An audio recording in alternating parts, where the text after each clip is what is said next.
The morning Della Whitfield rode into the yard of the abandoned Callaway homestead. The Kansas sky was the color of a bruise healing at its edges, purple fading to a thin yellow at the horizon, and the wind carried the smell of rain that had not yet decided to fall. She had not planned to stop there.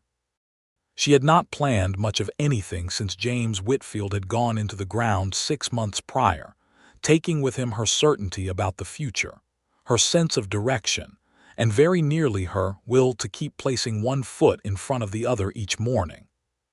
What she had planned, in the loosest and most desperate sense of the word, was to make it to the town of Caldwell before nightfall, to sell what remained of her salvageable belongings, and to figure out from there what a woman of 28 with no family, no land, and no money was supposed to do in the year 1879. But her mare, a rust-colored animal named Copper who had very firm opinions about her own comfort, had thrown a shoe somewhere on the flat stretch of trail south of the creek, and Della had been leading her on foot for the better part of 2 hours when the Callaway place appeared through the stands of tall grass like a half-remembered dream. She recognized it from descriptions she had heard in town. Abel Callaway had packed up his family 3 years ago when the grasshoppers took 2 harvests in a row, and his wife refused to see a third. The land had sat unclaimed since. The bank in Caldwell holding a lien nobody seemed interested in satisfying. The house was still standing, which was more than could be said for some abandoned places out here, and the barn behind it was sturdy enough that it had not yet surrendered to the prairie wind. Della led Copper around to the barn because the mare needed shade and rest, and because Della herself needed to think without the sun hammering at the back of her neck. She pulled the heavy doors open and found exactly what she expected: straw going brittle on the floor, a few rusted tools hanging on pegs, a collection of old tack left behind because it was not worth hauling. Dust motes turned slowly in the bars of light that came through the gaps in the siding. It was the harness hanging on the far wall that caught her attention. It was a good harness, or had been once, made of thick leather with solid brass hardware, the kind of thing that would still be useful if someone took the time with it. One of the main traces had cracked and separated, and several of the buckle straps had dried to stiffness, but the core of it was sound. She recognized quality work even in decay. Della had been a farmer's wife. She knew how to mend harness. She had mended plenty of it over the 7 years of her marriage, crouched in their own barn on cold mornings while James slept an extra hour, and the light came in thin and silver through the boards. She had not resented it then.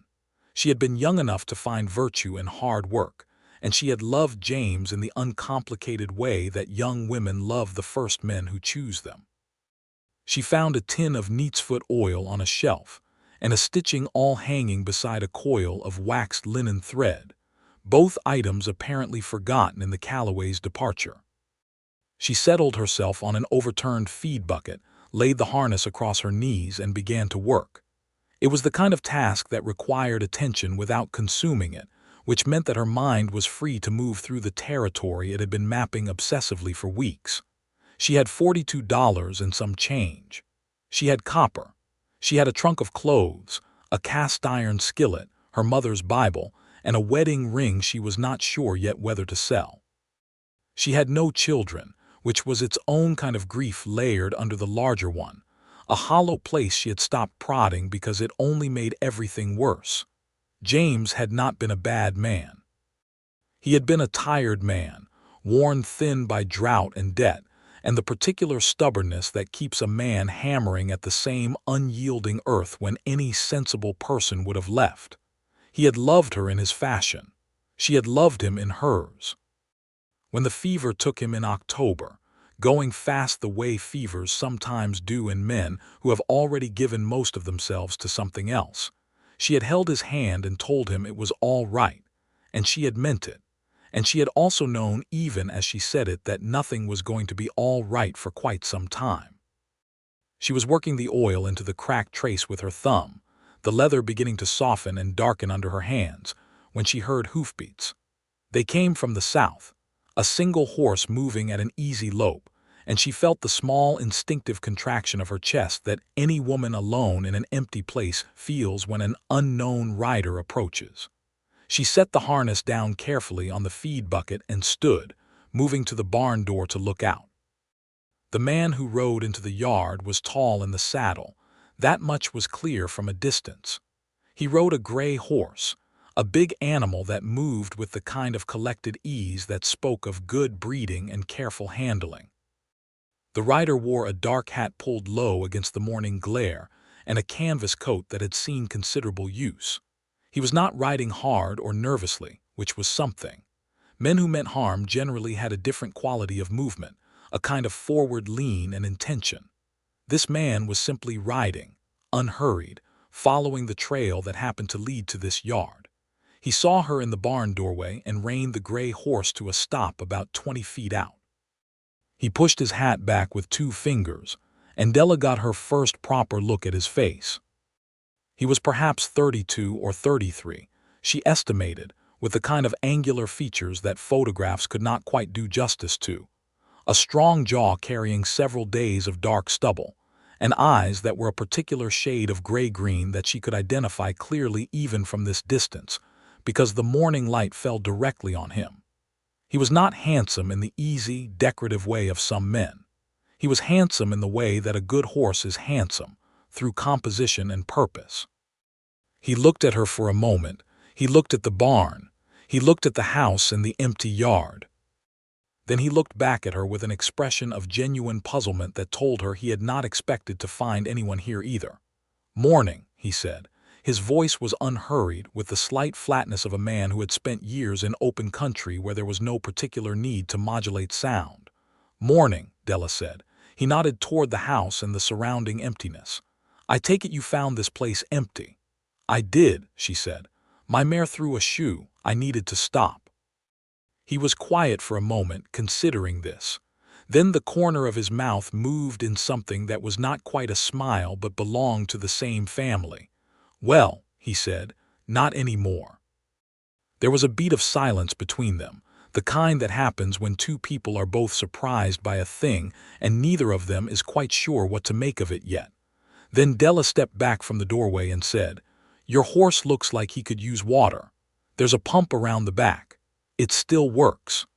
The man swung down from the saddle with the economical grace of someone who had done it 10,000 times. He tied the gray to the hitching post beside the barn with a simple knot and took off his hat, running a hand through his dark hair before resettling it. Up close, she revised her estimate of his age upward slightly, to 34. There were lines at the corners of his eyes from squinting into sun and wind, and a scar along his jaw, thin and old and well-healed, that spoke of some past event he had survived. "David Langston," he said, extending his hand with the directness of a man who had been raised to introduce himself properly. "Della Whitfield," she said, and shook it. His hand was calloused and warm, and he did not hold hers any longer than was appropriate. "Widow Whitfield?" he asked, not unkindly, his eyes dropping briefly to her left hand and the ring there. 6 months, she said. She had found that the straight answer was better than the circuitous one. People handled directness better than they handled the discomfort of dancing around a thing. "I'm sorry for your loss," he said, and unlike the 100 times she had heard those words in the weeks after James died, she believed he meant it. He led his horse around to the pump while Della returned to the harness. She listened to the creak and clank of the pump handle and the sound of water splashing into the trough, and she thought about the fact that she had just shaken hands with a stranger in an abandoned barn and felt, for the first time in 6 months, the thin electric hum of being noticed. She pressed her attention back to the leather in her hands and told herself that was nothing. That was simply the novelty of human contact after a long solitary ride. David Langston came back around to the barn and leaned against the door frame with the particular ease of a man who is comfortable in whatever space he occupies. He looked at what she was doing with the harness. "That's a good piece of work," he said. "It was," she agreed. "It can be again. You know your way around harness. I was a farmer's wife for 7 years. You learn." He was quiet again. watching her hands work the wax thread through the holes the awl had opened in the leather. It was the kind of watching that was not intrusive, more like attention than scrutiny, the way a person watches something they find genuinely interesting. "Where are you headed?" she asked, because the silence was becoming a shape between them that she wanted to give some structure to. "Caldwell," he said. "I've got business there." "So do I. My mare threw a shoe about 2 miles south." "I saw the tracks," he said. "I wondered." He pushed off the door frame and walked into the barn without asking permission, which might have bothered her in another man, but in him seemed more like purposefulness than presumption. He crouched beside Copper and picked up the mare's left forefoot with practiced hands, examining the bare hoof carefully. "She's not badly worn, just the shoe. If you've got a nail and a hammer in this collection of tools, I might be able to do something temporary." Della looked at him. "Can you shoe a horse?" "Adequately," he said. "I've spent time doing most things adequately."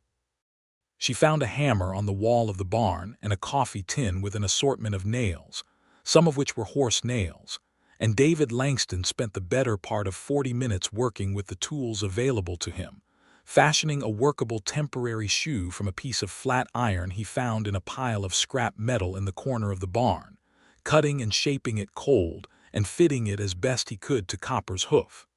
It was not elegant work. He said so himself without prompting. But it would hold well enough to get them to Caldwell. During those 40 minutes they talked. It began with practical things: the trail south, the condition of the creek crossing, the reliability of the pump. Then it moved, as conversation does when two people are genuinely compatible, to less practical things. He told her he had been working as a cattle buyer for a ranching operation out of Dodge City for the past 3 years, riding the circuit between the Kansas ranches and the Colorado border, buying and evaluating stock. Before that he had worked cattle drives up from Texas, 3 full seasons on the Kishom Trail, before deciding that the romance of the trail was something that aged poorly after the second summer of sleeping in wet grass and eating dust. She told him about the farm south of Medicine Lodge, the 7 years she and James had spent trying to make something grow in soil that seemed to have its own opinions about the matter. She told him about the grasshoppers and the drought and the fever. She told it plainly, without drama, the way you tell a story when you have told it enough times in your head to have worn it smooth. He listened the way she was learning. He did everything, with his full attention and without interruption. "What are you going to do in Caldwell?" he asked. "I don't know precisely," she said. "Sell some things, ask around about work, see what presents itself." "What kind of work?" "The kind a woman can get," she said, which in 1879 in Kansas is not an abundance of kinds. "Seamstress work, cooking and cleaning for someone, maybe a position as a housekeeper if I'm fortunate." There was a pause, and she thought she saw something move across his face, some consideration being turned over and examined. "There's a woman in Caldwell named Ruth Hatcher who runs a boarding house," he said. "She's been looking for help. Good situation from what I understand. Honest wages and a room." Della looked at him. "And you know this how? I stay there when I pass through Caldwell. She mentioned it last month. I thought of it just now." She nodded slowly. "I appreciate that." They left the Callaway place at 9:30, Della leading Copper on a loose rein to spare the temporary shoe, David Langston riding the gray horse at a walk beside her. The sky had given up on its threat of rain and turned to a hard, clean blue, and the prairie around them was beginning to show the early green of spring coming up through last year's brown grass. There were meadowlarks somewhere to the east, their songs carrying bright and clear across the flat land. They walked and talked for 2 miles before she stopped and said, in a tone that was more matter-of-fact than accusatory, "You could ride ahead, you know. There's no reason to walk your horse at my pace." "I know," he said simply. She looked at him. "The company is better than the alternative," he said, and there was nothing in his voice that was slick or calculated, just the plain statement of a man saying what he thought. The company was better. She could not argue with that assessment. There was something about talking with this particular stranger that felt like a door opening in a room she had almost forgotten was there. A room full of the pleasure of being known and knowing someone, of the back and forth current of two minds working alongside each other. She had had that with James in the early years. She had not expected to feel its possibility again so soon. She told that feeling to be patient and practical, and she walked on. They reached Caldwell at noon, coming in on the southern road past the stockyards where the spring cattle were already beginning to arrive from Texas, the smell of dust and livestock drifting over the low buildings of the main street. Caldwell in 1879 was a proper cattle town, with all the energy and roughness that implied. Saloons and a land office and a general store and a livery and a hotel, and the assorted population of cowboys and merchants and settlers that gathered wherever cattle and commerce collided. David Langston rode beside her up the main street and turned in at the livery, and the hostler there, a round-faced man named Ephraim, greeted him by name and took the gray horse with the familiarity of regular acquaintance. Della arranged for Copper to be properly shod and stabled for the night, which made a dent in her $42 that she felt acutely. David Langston watched this transaction without comment, and when it was done he said, "Ruth Hatcher's boarding house is 2 streets over. I'll walk you there if you'd like." She would have been able to find it on her own, but she said, "Thank you," and walked with him. Ruth Hatcher was a woman of 50 with steel-gray hair pinned efficiently at her neck, and the appraising eyes of someone who has spent decades reading the character of strangers who came to her door. She was direct with Della, which Della appreciated. There was a room available, small but clean, with a window that faced east. There was work available, cooking breakfast, keeping the common rooms, taking in mending from townspeople who needed it. The wages were $1.50 a week plus the room. Della said she would take it. Ruth Hatcher shook her hand and looked at David with an expression that was entirely knowing and entirely concealed. "I see you found someone on the road, David," she said. "Mrs. Whitfield found herself," he said. "I just happened along." Ruth Hatcher made a small sound that communicated considerable opinion and led Della upstairs to see the room. That evening, as the sun went red and flat over the western edge of town, and the sounds of Caldwell's nightlife began to swell up from the main street, Della sat at the small desk in her room and wrote in the journal she had kept since she was a girl. She wrote about the morning, about the barn and the harness, and the man who had ridden up on a gray horse with an expression of puzzlement on his face. She wrote his name. She looked at it on the page for a while. Then she wrote, "He is not the reason I am here, and I must not make him into one." She believed that when she wrote it. She believed it rather less the next morning when she came down to start breakfast and found David Langston already at the kitchen table with a cup of coffee, talking with Ruth about the cattle market in Dodge, and he looked up when she came through the door, and the entire cast of his face changed in a way that was immediate and unguarded. "Morning," he said. "Morning," she said, and moved to the stove and was very busy with the fire. Ruth Hatcher watched this exchange with the placid expression of a woman who has seen everything before. He was in Caldwell for a week. His business involved meeting with several ranchers whose spreads were east of town, evaluating stock for the operation out of Dodge City he worked for, a man named Hargrove who ran a profitable cattle-buying concern. David made these rides out each morning and returned in the afternoons, and in the evenings, after supper, he would sometimes sit on Ruth Hatcher's porch where Della would sometimes also sit, and they would talk in the long golden light that Kansas evenings produce in such generous abundance. He asked her about the Whitfield farm and whether she had people somewhere, family she might go back to. She told him her parents were both gone, a sister in Indiana married to a minister who she wrote to twice a year and who wrote back with news of church functions and the weather.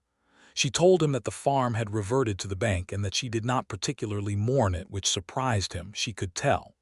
"You don't miss it?" he asked. "I miss some of it," she said honestly. "I miss the way the light came through the kitchen window in the early morning. I miss the sound of the windmill. I miss who I was when I first arrived there if I'm being truthful, but that's not the same as missing the place." He considered this. "No," he said, "I suppose it isn't." She asked him about his own past, and he gave it to her without evasion, which she found she liked. He had grown up in Missouri, on a small farm near Joplin, the eldest of 4 children. His father had died when David was 19, and he had stayed on the farm for 2 years afterward to help his mother and his younger siblings establish themselves before the youngest brother, who had more farming sense than David believed he himself possessed, had taken over the operation and essentially freed him to go. He had gone to Texas and worked cattle, and then had gradually made his way north and west on the cattle trails. He had never married. He said this without apparent apology or self-consciousness. "Did you want to?" she asked, with more directness than she had intended. He looked at her steadily. "I wanted the right circumstances," he said, "which is a way of saying I was particular." She felt the heat of that answer move through her and chose not to examine it too closely. On the 4th day of his stay, a Thursday, he came to find her in the afternoon while she was working in the back garden Ruth had behind the boarding house, turning the soil over in the beds where Ruth wanted to plant vegetables. He crouched at the edge of the garden bed in that way he had of making himself available without crowding, and he watched her work for a minute before he said, "I spoke to a man today about the Callaway land." She sat back on her heels and looked at him. "What do you mean?" "The lien. The bank holds it. The amount owed is not large. The land is good, Della. The grasshopper years were bad for everyone, but they've been over for 2 seasons now. The soil out there is as good as anything in this part of Kansas." She studied his face, trying to read what he was building toward. And I have some money saved," he said. "I've been careful with what I've made these past 3 years. I've been thinking about whether to buy land." She was quiet for a moment. The wind moved through the garden and lifted a strand of hair across her cheek, and she pushed it back. "David," she said, "what are you telling me?" "I'm telling you I rode up to that barn and found you mending a harness," he said, "and I haven't stopped thinking about it since. I'm telling you that I would like to stop being particular about circumstances and start making them instead." The silence between them had the quality of something held very still before a decision is made. "We've known each other 4 days," she said. "I know that. I'm a widow with $40 and a horse. I know that too." She looked at him. "You're asking me something very large based on a very short acquaintance." "I'm not asking you anything yet," he said carefully. "I'm telling you what I'm thinking. Those are different things. I'm not a man who moves without consideration, and I'd never ask you to decide anything you haven't had time to think on carefully." He paused. "But I'd like the chance to give you time, if you'd permit it." She turned back to the garden bed and drove the trowel into the dark soil with more force than necessary. She was fighting something in herself, some combination of want and fear and the particular reasonable caution of a woman who has lost enough to understand what loss actually costs. "All right," she said finally, without looking at him. "You can have the chance." She heard rather than saw him stand. "Thank you," he said quietly, and walked back toward the house. She drove the trowel into the soil again and let out a long breath she had not entirely known she was holding. He extended his stay in Caldwell by another week, finding reasons to linger that were plausible enough that Ruth Hatcher accepted them with her customary expression of knowing concealment. He went out each day and did the business that needed doing, and he returned each evening, and the conversations on the porch grew longer and deeper, moving into territory that required more trust than they had yet established, and then establishing it as they went.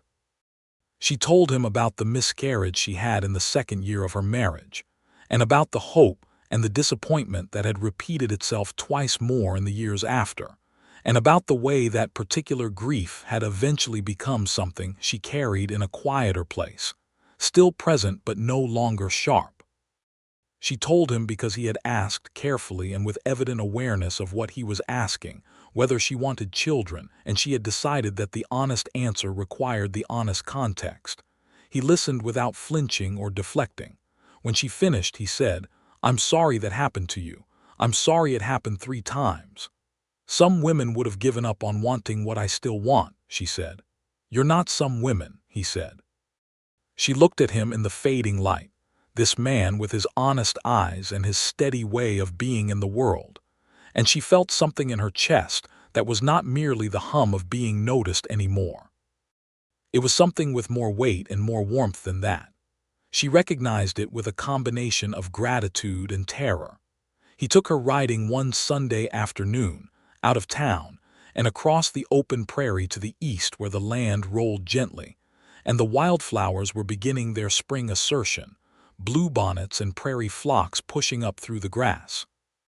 They rode side by side at an easy pace, the gray horse and the rust-colored mare moving well together, and they talked about the things people talk about when they are trying to understand whether the life they might build together would have the shape they both needed to have. He told her his vision of the Callaway place and the surrounding land, the cattle operation he believed could be made to work there with careful management, a mixed concern of beef cattle and some farming, built for permanence rather than the boom-and-bust pattern that destroyed so many Western operations. He was not a man who dreamed carelessly. His dreams had the structural integrity of plans. She told him what she had always wanted from a piece of land. A real kitchen garden, a smokehouse, fruit trees planted where they would take eventually even if it took years, a place that accumulated rather than depleted. She told it without apology for its domesticity, because she had stopped being apologetic about the things she valued. At some point in the afternoon, they had stopped their horses on a rise that gave a wide view of the surrounding country, and David Langston looked at the land spread out before them, and then at Della beside him, and said, in the tone of a man who has made his decision and is simply stating it, "I think we would be good together." Della kept her eyes on the horizon for a moment. Then she said, "I think so too, but I need more time." "Then you have it," he said, with no complaint and no pressure, and they turned their horses back toward town. The weeks that followed were their courtship, conducted with the slight formal quality that the West in 1879 required of unmarried people in view of a respectable community, but shot through underneath with the intensity of two people who were discovering the dimensions of something they both recognized as significant. He was careful with her. She was careful with herself. He brought her things, not grand gestures but thoughtful ones that spoke of attention. A book of Tennyson's poetry from the general store, because she had mentioned once that her mother had read it aloud. A bunch of the prairie wildflowers tied with a piece of twine, left on the kitchen windowsill one morning before she came down. A new pair of good leather gloves when he noticed her old ones had worn through at the thumb. She cooked him things. This was her own language of attention, the language she had grown up with and trusted. She made him the things she made best, a venison stew with biscuits that Ruth let her put on the supper table, a dried apple pie with a crust she had been proud of since she was 14, a pan of cornbread that he ate 2 pieces of without pausing, and then looked at her with an expression that made her laugh for the first time in months. Laughing was new. She had forgotten she was good at it. Ruth Hatcher watched all of this with the satisfaction of a woman who has correctly predicted something. She said nothing directly, which was either kindness or strategic restraint, but she reorganized the supper schedule so that David always sat at the end of the table nearest the kitchen, which put him nearest Della when she came and went from serving. 3 weeks into his extended stay, David came in one afternoon looking somewhat different than his usual self, with a brightness in his eyes that sat alongside something more serious. He found Della in the front room mending a shirt for one of Ruth's other boarders, and he stood in the doorway and said, "Can I show you something?" She set the mending down and followed him outside. He had a document. He spread it on the porch railing with both hands, and she leaned in to read it, aware of the warmth of him standing close beside her. It was a property deed. The Callaway place, 320 acres, recorded in the name of David Langston with a transfer date of that very day. She straightened and looked at him. "You bought it." "I bought it," he said. He was watching her face with the particular attention he gave things that mattered to him. "I want you to know that I bought it regardless of what you decide, Della. It's not a condition or a lever. I would have bought that land whether you agreed to anything or not, because I believe in it as a place to build a life. But I'd like that life to be shared with you, if you'll have me." The honesty of that was almost painful. She looked at the deed and then at him. She thought about the barn and the harness and the morning it had all begun, the way he had ridden up to find her working in that empty place, and had said, with that quiet certainty, "Not anymore." She thought about the miscarriages and the grief and the $40 and the iron skillet and her mother's Bible and all the things she carried, and she thought about how none of those things had diminished her in this man's eyes.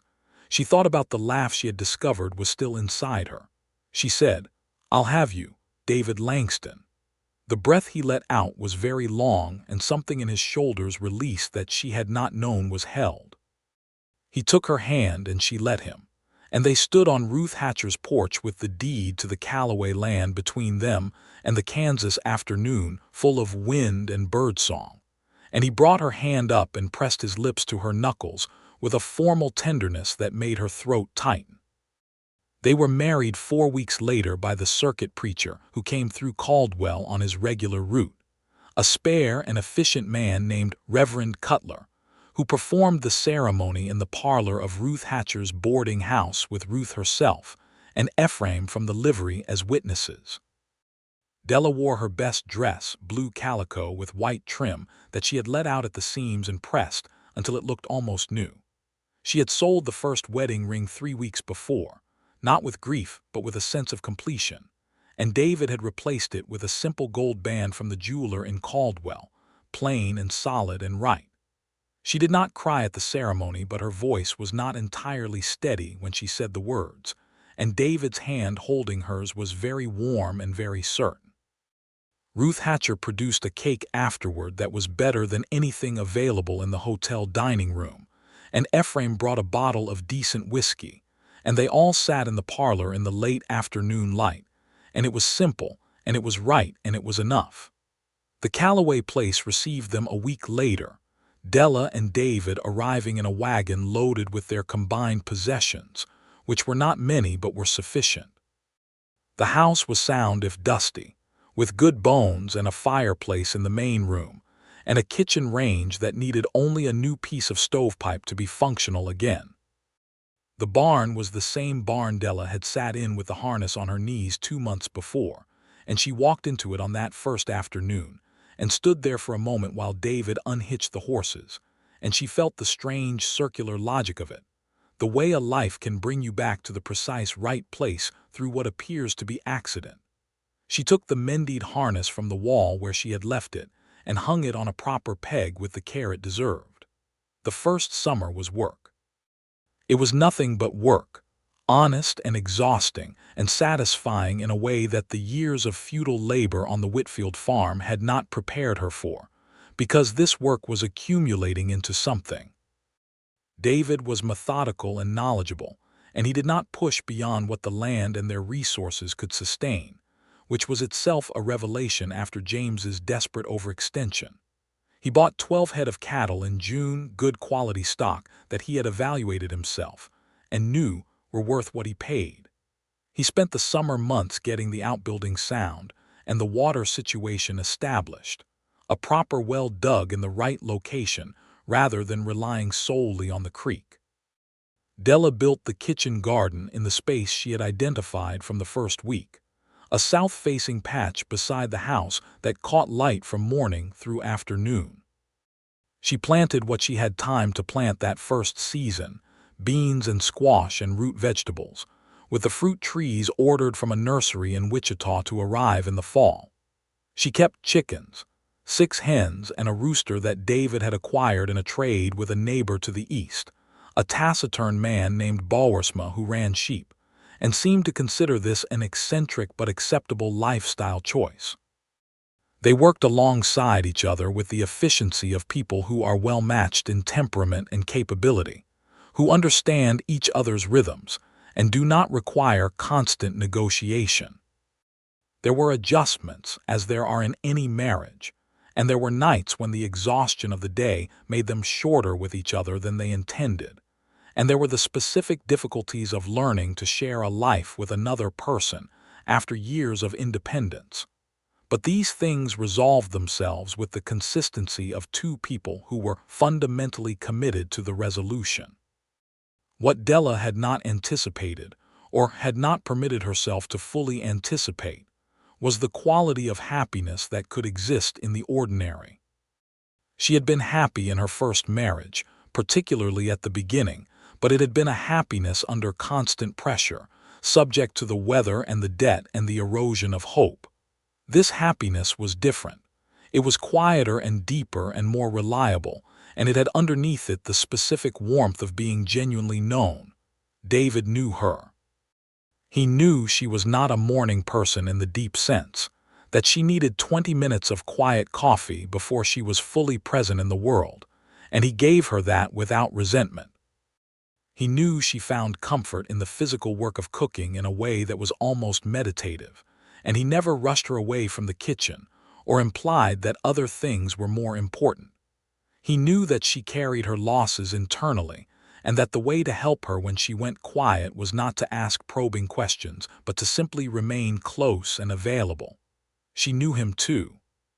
She knew that he was more anxious than he appeared, that the steady manner concealed a mind that ran through contingencies and risks the way a river runs, continuously and without fully stopping.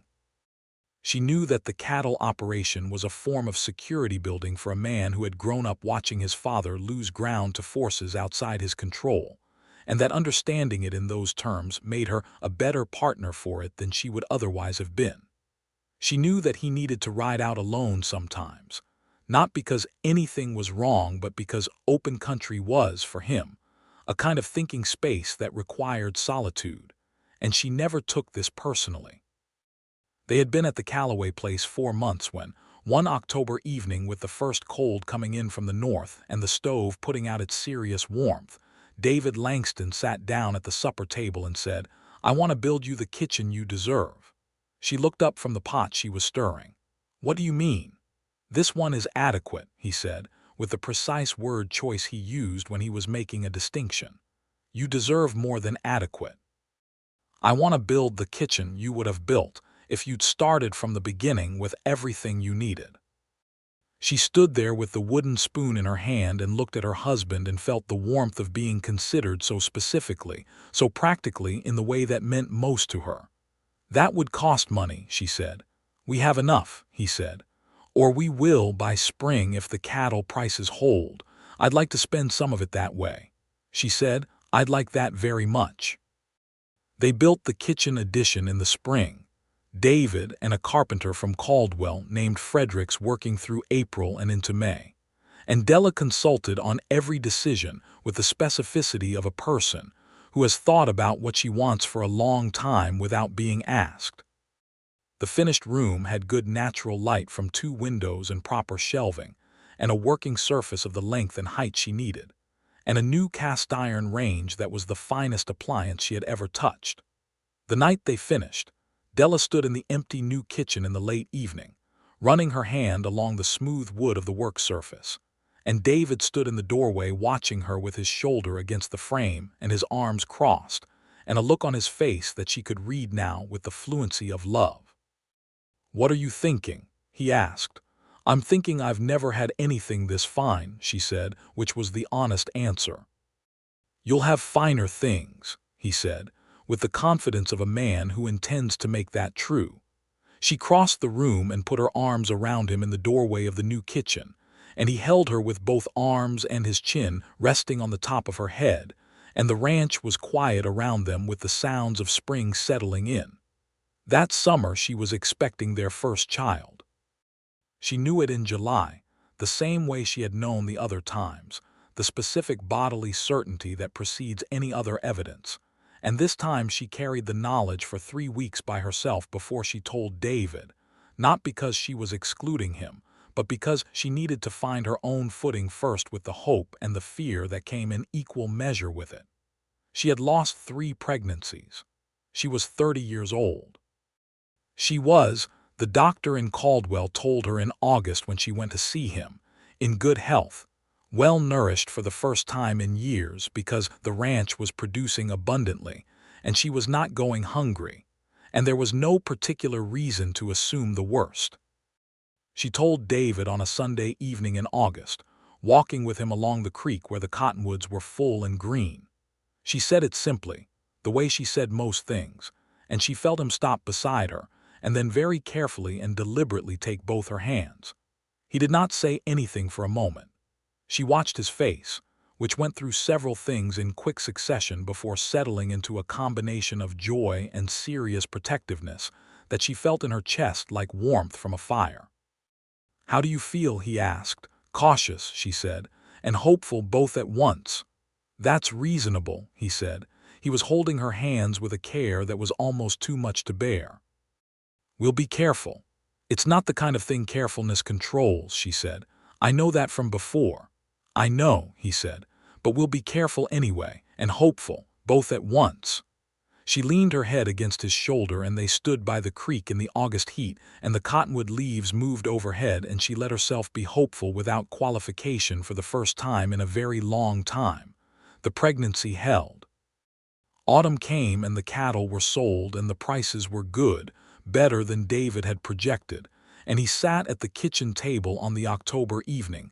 He totaled the ledgers and looked up with an expression of quiet satisfaction. "We're ahead," he said. "Ahead how?" she asked, sitting down across from him. He turned the ledger to show her. She had learned to read his accounts and they made good sense to her. The careful columns of his handwriting, income and expenditure balanced against each other with the precision of a man who had grown up understanding what it meant not to have enough. They were ahead by enough to carry them through the winter, to expand the herd in spring, to put away something against hard years. It was not wealth. It was stability, the particular solidity of a concern that is built to last rather than to produce and collapse. "We should write to your sister," Della said. He looked at her. "Why do you say that?" "Because you haven't told her about the baby yet and she should know she's going to be an aunt." He was quiet. His relationship with his family in Missouri was one of the places in him she was still mapping, complicated by the distance and the years and the specific male difficulty of maintaining connection across silences. He wrote to his mother occasionally and less often to his siblings, and she knew without him saying it directly that this was a regret he carried. "I'll write to my mother," he said. "And your sister Agnes." "And Agnes," he conceded. She reached across the ledger and covered his hand with hers. "It matters to have people," she said, "even at a distance." "I know because I didn't have enough of them." He turned his hand under hers and held it. "You're right," he said. He wrote the letters that week. The winter was not harsh by Kansas standards, cold but manageable, and Della filled the months with the things she had been planning since spring. The preserving she had done in the fall, the quilting that was partly practical and partly the pleasure of making something beautiful, the reading she had taken up with new appetite since there was finally time for it, and since David had, with careful attention to what she mentioned wanting, built up a small shelf of books in the main room. He read, too, in the evenings by the lamp, and sometimes they would read aloud to each other, which was a pleasure she had not known she wanted, and which turned out to be one of the things she loved most about their life together. His voice was suited to reading aloud, unhurried and clear, and she would set her quilting in her lap and close her eyes sometimes just to listen to it. Ruth Hatcher came out to the ranch in January, making the ride from Caldwell in the company of Ephraim, who was going out that direction anyway on some errand, and she sat in the new kitchen and drank coffee and looked at Della's expanding figure with evident approval. "You look well," she said. "You look better than well. You look like a woman who's exactly where she ought to be." "I am," Della said. Ruth looked around the kitchen at the smooth walls and the good windows and the shelves of preserved goods and the order of the whole place. "He built this for you," she said. "He did." "Good man," Ruth said with the finality of a judgment delivered. "He is," Della agreed and meant it with everything she had. Ruth stayed for dinner. which David cooked that evening to give Della the rest she was supposed to be taking more of as the winter went on, and the baby grew. And he made a creditable beef stew that Ruth ate 2 portions of without diplomatic necessity. Over supper the 4 of them talked about Caldwell, and the changes coming to the cattle trade, and the politics of Kansas statehood concerns, and the weather and a dozen other things. And it was easy and warm and full of laughter in a way that reminded Della of something she had once thought she was not allowed to hope for. After Ruth and Ephraim had gone back to town, Della and David sat together by the fire in the long evening quiet, and she said, "I want to name him Samuel." David looked at her over his book. "You're sure it's a hymn?" "I'm not sure of anything," she said, "but if it is, after my father." He set the book down. "Samuel," he said, tasting it. "Samuel Langston. If that suits you." "It suits me very well," he said. Their son was born on the 23rd of March, 1880, which was a Wednesday and a clear day, the kind of early spring day that Kansas produces sometimes as a gift between the last cold and the first heat. The doctor from Caldwell arrived in good time, and Ruth Hatcher was there because Della had asked her to be, and it was a long labor but not a dangerous one. And when it was over and the doctor placed the baby in Della's arms, she looked at the small red face of her son and felt something move through her that had no adequate name in any language she knew. She heard David in the next room, the doctor's voice telling him it was done and well, and then his boots on the floor coming quickly, and then he was in the doorway with his hat in his hand, and his face wearing an expression she had never seen on it before, open and stunned and full. She held Samuel out toward him and said, "Come meet your son." He crossed the room and sat on the edge of the bed, and she transferred the baby into his large, careful hands, and he held his son against his chest with the concentrated gentleness of a man who has never done this before, and is aware of both the weight and the fragility of what he is holding. He looked at the baby's face for a long time without speaking. Then he said, very quietly, "Hello, Samuel." Ruth Hatcher, standing in the doorway, excused herself to make tea and was very interested in the view from the kitchen window for several minutes. Spring came in fully after that, as if Samuel's arrival had tipped some balance toward warmth and abundance. The cattle came through the winter in good condition, and the herd expanded with a dozen new animals David bought in April. The kitchen garden went in again, fuller than the first year, with the established confidence of a second season. The fruit trees that had been planted in the fall as thin bare whips put out their first tentative leaves. Della nursed Samuel and kept the ranch and rebuilt her strength through the spring, moving back into full activity by May with the particular satisfaction of a body doing what it is capable of. She wore Samuel in a sling made from one of David's old shirts while she worked in the garden, and she talked to him as she worked, telling him the names of things: beans, squash, the dark soil, the meadowlarks. He was a good-natured baby, round-cheeked and curious, with his father's gray-green eyes. That summer a situation arose in Caldwell that required some navigation. A man named Prescott, who owned the land to the west of the Callaway place, and who had something of a reputation for making himself inconvenient to his neighbors, claimed that David's fence line was encroaching on his property by 40 feet. The claim was spurious, as David had been careful about the surveys, but Prescott was the kind of man who operated on the principle that pressure eventually produces results. There were 2 unpleasant encounters in which Prescott made himself aggressive in the way of men who rely on volume, an implied threat to substitute for actual legal standing. David handled these encounters with a steadiness that Della watched with concern and respect in equal measure. He did not rise to the provocation. He did not back down either. He spoke to a land surveyor and had the lines redocumented, and he spoke to the county assessor about the recorded boundaries, and he presented Prescott with the documentation in the presence of the Caldwell town marshal, a capable man named Hendricks who had no patience for range disputes that violated proper process. Prescott subsided, in the manner of aggressive men when they discover their opponent has done the actual work. David came home from that final meeting with Prescott looking tired in the particular way that conflict with unreasonable people produces. Della fed him a good supper, and they put Samuel to sleep and then sat together on the porch in the evening, and she put her hand through his arm and said, "That's done." "That's done," he agreed. "You handled it well." "I handled it legally," he said, "which in the end is the only handling that sticks." James would have gotten into a fist fight, she said, with the frank assessment of a woman who had known the other man well, and lost the land on a point of pride. "I've known men like that," he said, without judgment. She leaned her head on his shoulder. "I'm glad you're not one of them." He pressed his lips to her hair. "So am I," he said.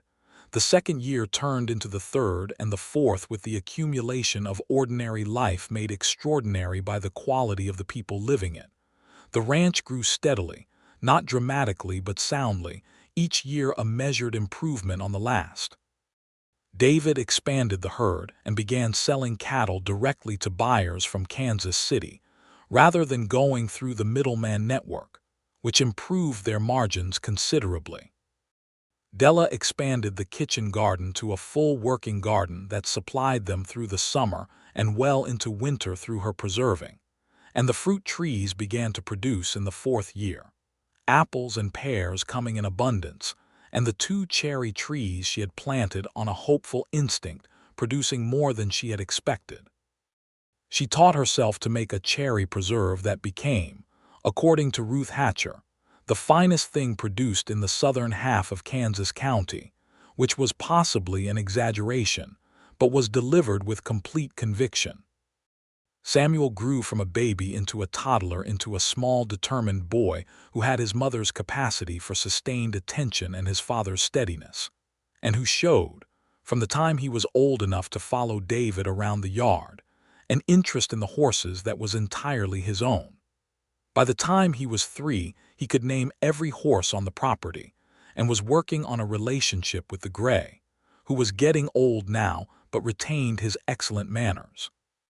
David would lift Samuel up and let him sit on the gray's broad back, holding him steady with one hand, while Samuel gripped the mane with both hands and wore an expression of pure sovereign joy. Della watched these moments from wherever she was working and felt the fullness of them. In the summer of 1882, when Samuel was 2 and the ranch was in its 3rd year, Della's sister Margaret made the journey west from Indiana. She had written in the spring to say that her husband's church was changing their location, moving his congregation to a town in Colorado, and that the route would take them through Kansas, and could she stop? Della had written back immediately to say yes, please, come and stay as long as the journey permits. Margaret arrived on a June afternoon in a rented wagon with her husband Henry, a quiet, thoughtful man who turned out to be excellent company once you got past his initial ministerial formality, and their 2 children, a boy of 8 named William and a girl of 5 named Clara. They stayed for a week. It was the first time Della had been with family since James's death, and she had not understood how much she had missed it until she was sitting across the supper table from her sister, with all these children around them, and her husband and her sister's husband talking about something in the easy way of men who have found common ground. She and Margaret sat up late the first night after everyone else had gone to sleep, the house quiet around them, and talked with the fluency of sisters, moving through years of separation in the way that close siblings can, recovering the thread of understanding without effort. Margaret looked around the house, at the good solid furniture and the full shelves and the kitchen that Della had described in letters and that was every bit as fine as described, and at David, who had been, throughout the evening, exactly the man Della had said he was, and she said, "You're happy." "Yes," Della said. "Really happy," Margaret pressed, with the particular sisterly scrutiny that sees through social performance to the actual state underneath. "Really," Della said, and met her sister's eyes. "More than I knew to want." Margaret reached across the table and took her hand and held it for a moment. "I used to worry about you," she said. "After James, you were so alone." "I know. You're not any more." "No," Della said. "Not any more." In the morning, she told David what her sister had said, standing in the new kitchen over coffee before the household came awake, and he looked at her for a moment over the rim of his cup and said, "Your sister is perceptive." "She always has been," Della said. He set the coffee down and crossed the kitchen and kissed her in the early morning light, a proper kiss that said everything about the particular private happiness they had built together, and she put her hand against his chest and let herself be completely present in it. When Margaret's family left at the end of the week to continue their journey to Colorado, there were promises of letters and visits that both women intended to keep, and both did. Margaret wrote regularly from Colorado, long affectionate letters full of detail about the new place and the congregation and her children, and Della wrote back with equal length and similar pleasure. And the distance between Indiana and Kansas that had felt insurmountable in the widow years was replaced by the manageable distance between Kansas and Colorado, which letters could cross in days. It was later that same summer that Della discovered she was expecting again. She was 33 years old, which was not young by frontier standards for a second pregnancy, and she told David with more confidence than she had told him the first time, because the first time had proved something, and because she was in even better health now than she had been then. The ranch life, and the good food, and the relative absence of desperate worry having done their work on her body and her constitution. David received the news with a warmth that was quieter than the first time and deeper, the warmth of a man who has already lived through one miracle of this kind and knows precisely what it contains. She carried through the fall and into the winter, and the baby, a boy again, was born on the 15th of January, 1883, in the same bedroom where Samuel had been born. They named him Thomas, after David's father, and Ruth Hatcher was there again, older now but no less capable, and the labor was easier than the first, and the baby was healthy and large and immediately loudly opinionated about his circumstances, which made both his parents laugh. Samuel, who was 3 years old and had been staying with Ruth in town during the birth, came home the next day and regarded his new brother with the considering expression of someone evaluating a development he had not entirely requested. But within a week he was bringing Thomas small offerings, a smooth pebble, a feather, the careful gifts of a child learning what it is to love someone smaller and more helpless than himself, and the regard was established. David held Thomas the morning after his birth with the same concentrated gentleness he had brought to holding Samuel, and Della watched him with her son and her husband in the winter morning light and felt the astonishing completeness of it.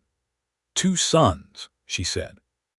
"2 sons," he agreed, and his voice had in it something that she recognized as the particular male form of grateful awe, restrained but real. "Your mother is going to want to meet them," Della said. He looked at her. This had been in the quiet background of their life together, a thing she had been gently working toward for years. David's relationship with his mother was warm but sparse. The letters he wrote and received evidence of love without proximity. His mother was aging now, in her mid-60s, living in Missouri with David's youngest brother and his wife. She should come for the summer, Della said. "Both boys are old enough to travel by summer, and we have the room now, and I would like to know her properly." He looked at Thomas in his arms and then at Della. "She'll love you," he said, which sounded like a certainty. "I'd like the chance to find out," Della said. He wrote the letter that week. David's mother, David Langston, arrived in June of 1883 on the stage from Caldwell, a small, upright woman in her mid-60s with white hair and her son's gray-green eyes, and she stepped down from the stage and looked at Della, and the 2 boys waiting in the yard, and her face did the thing that Della had hoped it would. It opened completely and became entirely itself, without the social management that people put on for strangers.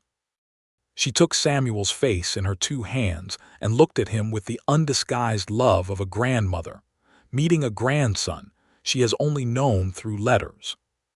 Then she held Thomas, who was 5 months old, and regarded his grandmother with the serene confidence of a baby who has found the world to be reliably interesting. Then she looked at Della properly. He wrote me about you, she said. From the first. Della blinked. He did. He wrote me a letter about a woman he met in a barn mending harness, Alina said, with the particular satisfaction of a woman delivering information she has been holding for some time. He said she knew exactly what she was doing with the leather, and she had eyes that gave him the impression of looking at something that went a considerable depth. Della felt heat move into her face. He said that. He said it better than that, Alina said. He's more eloquent on paper than in person, which is saying something. She reached out and took Della's hand between both of hers. He needed exactly you, she said. I see it now. I thank God for a barn and a thrown horseshoe. Della laughed, and Alina laughed, and David stood at the edge of this exchange with his arms crossed and the expression of a man who is too happy to pretend otherwise. Alina stayed for 6 weeks, and in those 6 weeks something important happened to the ranch, which was that it became fully a family place in the way that a home requires more than 2 people to fully become. Alina told stories about David as a boy that made Della understand the layers of him more completely. The serious child who had worried about everything and been responsible for everything and loved fiercely from behind a wall of steady practicality. Samuel attached to his grandmother with the immediate authority of a 4-year-old who recognizes quality, and she told him stories and taught him the names of wildflowers and walked with him in the evenings in the yard with the patience of a woman who has all the time in the world for the things that actually matter.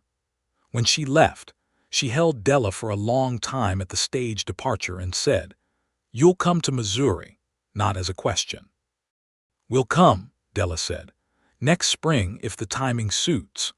They did go to Missouri the following spring, the 4 of them making the long journey east by train from Caldwell, Samuel old enough to be enthralled by the train and Thomas old enough to sit up and watch everything with wide, serious eyes.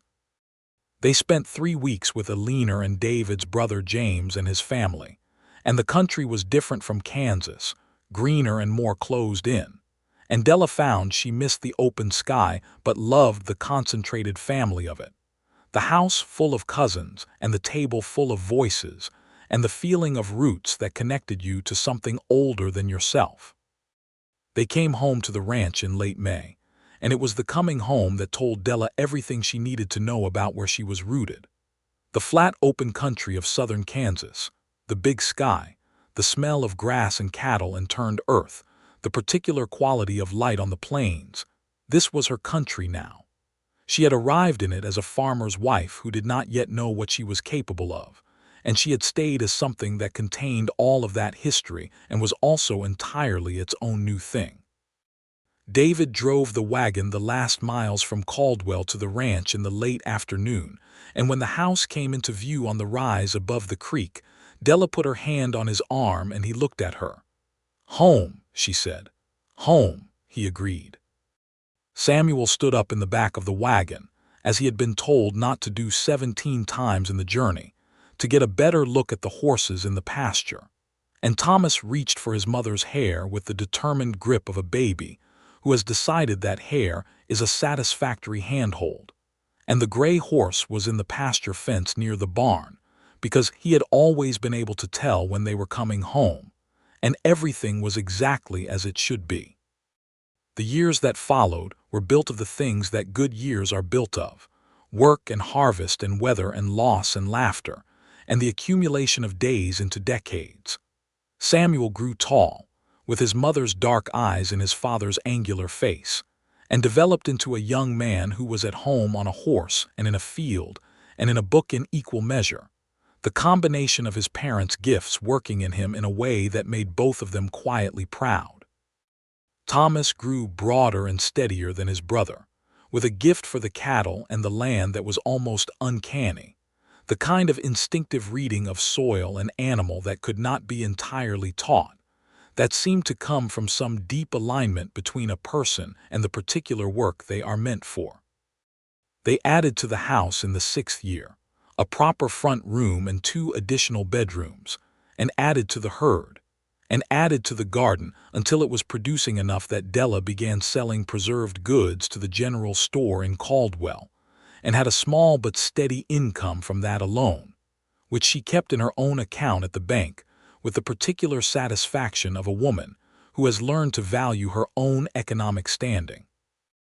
Ruth Hatcher grew old gracefully, visiting the ranch every few months until she was too old to ride, and then receiving them in Caldwell at the boarding house which her niece had taken over running. And she held Thomas on her knee when he was small, and listened to Samuel read to her when he was older, and regarded Della and David across her supper table with the proprietorial satisfaction of a woman who had performed a service to the universe by being in the right place at the right time. She died in the winter of 1889, peacefully in her bed, and they went to her funeral and stood together at her grave in the Caldwell Cemetery, and Della held David's arm and thought about everything Ruth had been. The room and the work and the supper table reorganized so that a grieving widow and a lonely cattle buyer could talk in the evenings, and she was profoundly grateful. On their 10th anniversary, David Langston took his wife riding in the early morning, just the two of them, before the boys were awake. He had been planning it for some time. She could tell from the way he was up before her, which was unusual, and had the horses already saddled when she came down. The gray was long gone, peacefully in the summer of 1885, and David rode a bay gelding now and had bought Della a good black mare that she had named Pearl. They rode east to the rise above the creek where they had looked out over the country together in their courting days, the first time she had understood that he was building something in his mind that included her. The morning was fine, clear and cool, with the sun just up and the grass still carrying its dew. They sat their horses side by side and looked out at the country and said nothing for a while, because nothing needed saying, and the silence between them was the kind that is full of everything. Then David reached into his coat pocket and brought out a small box, which was not something she had expected, and she looked at it and then at him. "What is this?" she asked. "Open it," he said. It was a brooch. Small and well-made, a circle of silver wire worked in a design that she recognized after a moment as the leaf and branch of a prairie wildflower, set with a center stone of yellow topaz the color of a Kansas afternoon. It was not expensive in the way of city jewelry, but it was beautiful in the way of things made with attention and specific intent. "I had it made," he said, with a slight self-consciousness that she found entirely endearing, "in Caldwell. The jeweler said the topaz was the color of the light out here, and I thought that was right." She looked at the brooch in its box, and then at her husband, and 10 years of him moved through her. All of it at once. The barn and the harness and the gray horse and the porch conversations, and the kitchen he built her, and Samuel's birth and Thomas's birth, and the gray horse, and Ruth and Alina and Missouri, and all the ordinary, extraordinary mornings of a life being lived exactly right. She said, "I want to tell you something." He waited, watching her face. "I was afraid," she said, "when you rode up to that barn, not of you but of what I might want again. I had gotten very quiet inside myself, and it was a kind of safety, that quiet. And then you were there and it got loud again." He was very still. "I'm glad it got loud," she said. He reached across the space between their horses and took her hand, which was becoming a habit worn as smooth as river stone over 10 years. "So am I," he said, with everything in his voice that 10 years could produce in a man who had loved well. She pinned the brooch to her coat, and they sat there together on the rise above the creek in the morning light of their anniversary, while the ranch below them came alive with the day's beginning, the smoke from the kitchen chimney rising straight up in the still air. And somewhere in the house, their sons were waking to another ordinary day in a place that had been built for them by two people who had found each other in an empty barn in 1879, and decided that empty was not how they were going to leave it. When they rode back down to the house, Samuel was already at the barn doing his morning chores, 14 years old and almost as tall as his father, with the unconscious competence of a boy who has been trusted with real work his whole life. He looked up when they rode in and assessed his parents on horseback together in the morning in the way of adolescents who are not quite ready to acknowledge that their parents are people. And then he went back to his work without comment. Thomas was at the kitchen table with his mother's old Bible open in front of him, not reading it precisely, but looking at the pages with the serious contemplative expression he wore when he was thinking about something he could not articulate yet. He was 11 and contained, her Thomas, with depths that she suspected would take years to fully know. She made breakfast with both boys in the kitchen, eggs and bacon and biscuits, and David came in from the barn and poured coffee, and the morning accumulated around the table the way it always did, loud and ordinary and full of the 100 small things that make up a life that is working. The Callaway place that had been empty when she arrived, and not any more when he did, was a proper ranch now, with a name on the gate post, Langston Ranch, painted by Samuel on a board when he was 9 and repainted by David when the lettering faded, in the same hand so as not to tell Samuel. The land was good and knew it, producing year after year with the reliability of soil that has been understood and worked honestly rather than forced. The cattle were a good herd, 50 head and growing. The garden was in its 12th year and the apple trees were old enough to give reliable shade in the summer, and the cherry preserve was known well enough in Caldwell that people asked after it specifically. They were not rich. They were well. There is a difference that only people who have been neither can fully understand, the difference between having more than enough and having exactly enough, invested with meaning. Every hammer stroke in those walls had been David's or a man he had paid fairly. Every jar on those shelves was the product of Della's particular skill and care. Every acre of that land was held by a deed that had been earned and kept. On the evening of their anniversary, after the boys were in bed, and the house was quiet with the quality of quiet that descends on a home full of sleeping people, Della sat in the front room with her quilting in her lap and David sat across from her with his book and the lamp between them, and she looked at him over the quilting. He was 44 now, the dark hair threaded with gray at the temples in a way that suited him, the angular face settled into the deeper version of itself that age produces in men who have lived honestly. He was reading with the concentrated absorption that always made her feel, in an entirely pleasant way, invisible, as though she were being permitted to observe something private. She said his name. He looked up. "Are you happy?" she asked. He set the book down.